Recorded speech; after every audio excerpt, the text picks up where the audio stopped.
नमस्ते, आप कैसे हैं? अपने बारे में कुछ बताइए। नमस्ते, मैं ठीक हूँ। मैं रीनू हूँ। मैं एक लड़की हूँ। मैं शिक्षक हूँ। I am a teacher. मैं सुंदर हूँ। I am beautiful. मैं भारतीय हूँ। आज मैं खुश हूँ। I am happy today. मैं थकी हूँ। I am tired. मैं हिंदू हूँ। मुझे भूख लगी है। I am hungry. और आप अपने बारे में कुछ बताइए। नमस्ते, मैं सिद्धांत हूँ। मैं ठीक हूँ। मैं एक छात्र हूँ। मैं हिंदुस्तानी हूँ।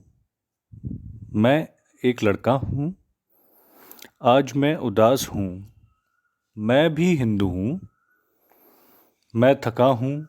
मुझे प्यास लगी है। I am thirsty. धन्यवाद। ओके, ठीक है। बहुत बहुत धन्यवाद। आपसे मिलकर अच्छा लगा। फिर मिलेंगे। नमस्ते।